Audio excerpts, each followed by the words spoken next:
Well, howdy diddly dandy there, Chumsters, I, Captain of the Steves, and today, Chums, this is a Captain Steves Talks video.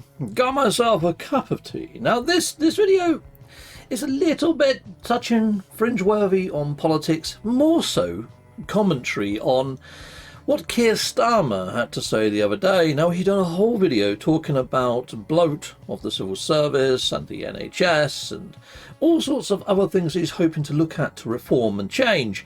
But there was two things that jumped out at me, things that had him perplexed, things that had him thinking, well, how do we solve this issue? And he gave no solution.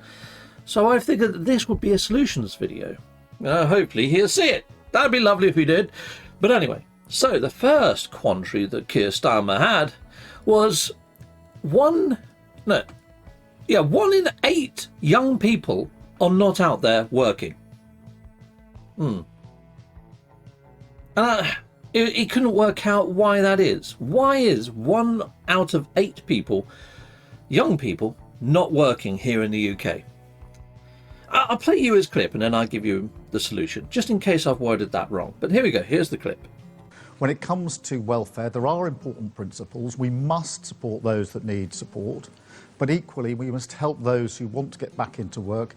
And at the moment, the system doesn't do that. One of the statistics that I used a moment ago was 1 in 8 young people who are not in work, employment or training. They're just stuck in a world of benefits and support. That is really shocking. I'm not saying nobody needs support, but 1 in 8 young people, they should be here. They should be they should be in the lab, they should be beginning their careers, their life, whatever they're going to do. And 1 in 8, just conceptualise that. So yeah, I did phrase it right. 1 in 8 young people are not in work, training or anything. They're just stuck in limbo. Well, I've got a young son. I mean, I've known him since he was 18. He's now 28. And he's worked since he was 18. So he's not quite in those statistics. But at first he was working part-time. I was like, you need to get some full-time hours. And he was like, why? I only need some pocket money. I'm living with you guys. I don't need an abundance of cash. You know, I can just live here. And then when you guys die, I can inherit your house. He's very blunt in the way that he thinks. And I was like, well, why don't you go out and earn your own living and get your own place? And he was like, can't afford it. He goes, you've seen mortgages. He goes, I couldn't afford it even if I did. So what's the point in going out and earning a living if I can't afford something to live in? House prices, Keir Starmer, house prices. When I left school, when I was 18 back then, I could have bought a 3-bedroom house for about £76,000, which some people would even argue that that's quite high, because it was about 4 times my actual wage when I was that age, you know? But now, when you look at how much it is, it's over 10 times his wage to afford a 3-bedroom house. A 3-bedroom house on the same street, the same exact house. The very first house I bought was £76,000. When I sold that house, I sold it for £170,000. That same house now goes for £240,000. It's like, what? How? How has this happened? We need to make house prices fair. It needs to be about 4 to 6 times somebody's salary, depending on where they are in the UK. The closer to London you get, it gets to about 6 times. But right now, the closer you get to London, it goes up to something like 20 times someone's salary. It's insane. Bricks and mortar shouldn't cost that much, you know? It doesn't cost that much. They're making profit hand over fist. There needs to be some sort of cap to the system. It's all well and good building more houses, but if no one can afford them, Starmer, what's the point? It's not a solution. You need to look at it properly and get that sorted. Get that sorted and people will be going into work. If people knew that they could afford a house within 4 working years, or probably a bit more than that, but it needs to be 4 times somebody's salary. They can put that mortgage over 20, 30 years. It's not a debt till death. Okay? I've got to work all the way up to 70 to pay this current house off, which I'm not looking forward to be honest, because I'm already getting decrepit. Anyway, the next one that Starmer come up with was one of the very first problems that I had coming into office was finding prison places for the rioters, because the prisons were full.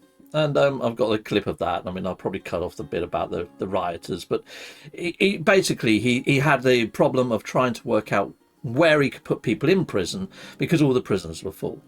Okay, let me just play that clip. Our prisons were full to overcrowding. I talked about the riots just a moment ago when I had my opening words.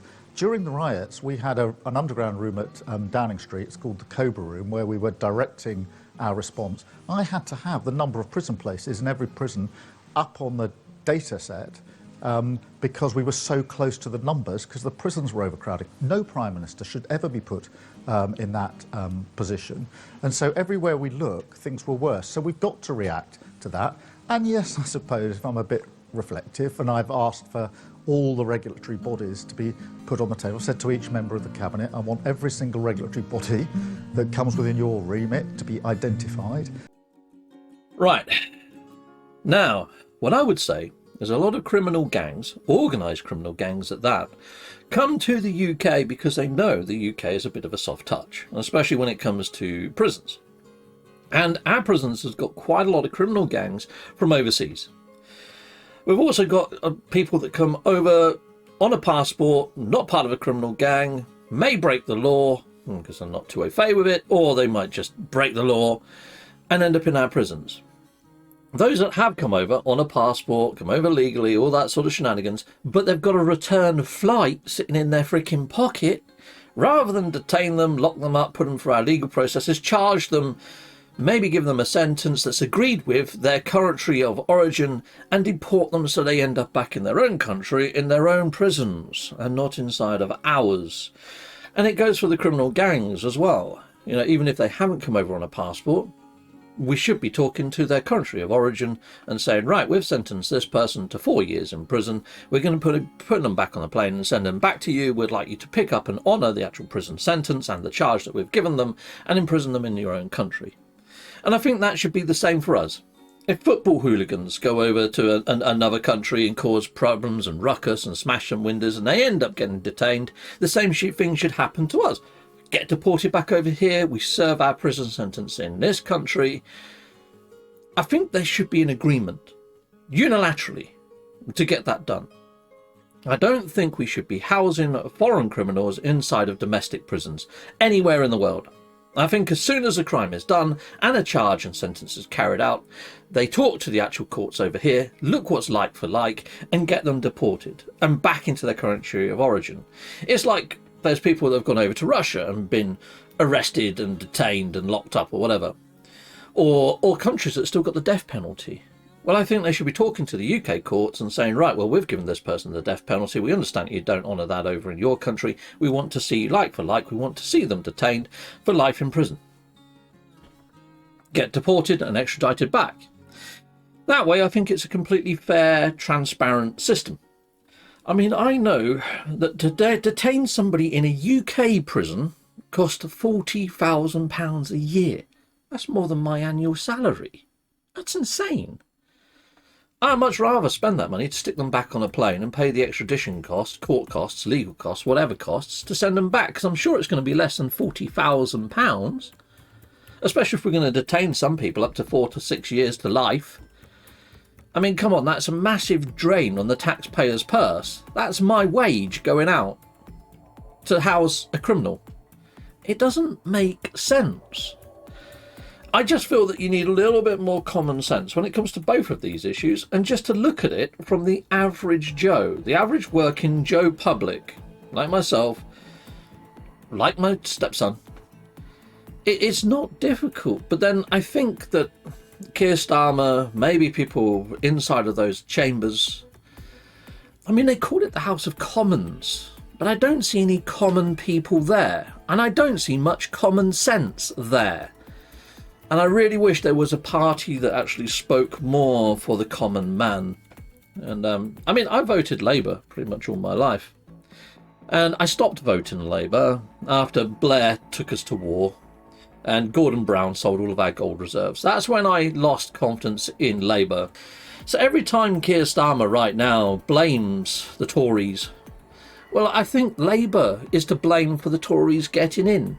So, you know, I don't feel sorry for Labour in any way stretch of the imagination. They caused the situation by being idiots back in the past.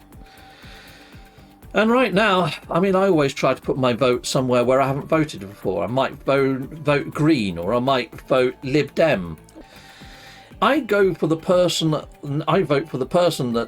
is making the most common sense. The person that speaks the most common sense gets my vote. But if I could, I'd vote for Count Binface, because you know what? He makes me smile, he makes me laugh, and he speaks common sense. I love Count Binface. If you haven't seen Count Binface, it was hilarious. He actually ran for London Mayor.